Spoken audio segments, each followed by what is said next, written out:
সম্মানিত সহকর্মী চিকিৎসকবৃন্দ, আমরা আসলে প্রায় সবাই জানি যে ডায়াবেটিসের ক্ষেত্রে সিজিজিয়াম জ্যাম এবং অ্যাব্রামাগাস্ট অত্যন্ত বেশি কার্যকর, অনেক বেশি কার্যকর।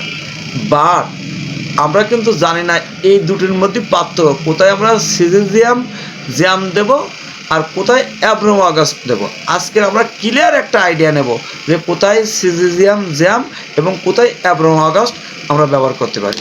তাহলে প্রথম আমরা আসি সিজিজিয়াম জ্যামের ক্ষেত্রে। সিজিজিয়াম জ্যাম এটা সাধারণত ডায়াবেটিস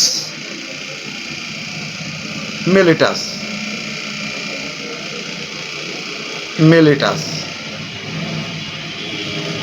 ডায়াবেটিস মেলিটাস অর্থাৎ যাদের প্রস্রাবে সুগার যায় বা ব্লাডে সুগার আছে, ব্লাডে বেশ পরিমাণে সুগার আছে, অর্থাৎ ডায়াবেটিসের প্রত্যেক রোগের ক্ষেত্রে আমরা সিজিজিয়াম জ্যাম এটা অ্যাপ্লাই করতে পারি। যাদের ডায়াবেটিস আছে, তাদের ব্লাডে বেশ সুগার, এদের ক্ষেত্রে আমরা সিজিজিয়াম জ্যাম প্রত্যেকের ক্ষেত্রে ব্যবহার করতে পারি। কিন্তু এই অ্যাব্রামাগাস্ট প্রত্যেকের ক্ষেত্রে আমরা ব্যবহার করতে পারি না, কারণ অ্যাব্রামাগাস্ট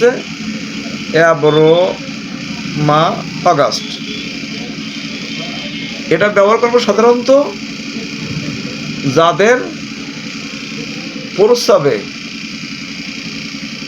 পিঁপড়া লাগে,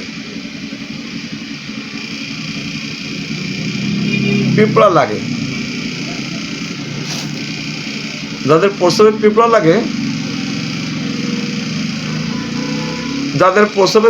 পিঁপড়া লাগে, এদের ক্ষেত্রে আমরা অ্যাব্রামা ব্যবহার করব। যাদের প্রস্রাবে পিঁপড়া লাগে এদের আছে অ্যাব্রামা। আর কি অত্যন্ত শীর্ণতা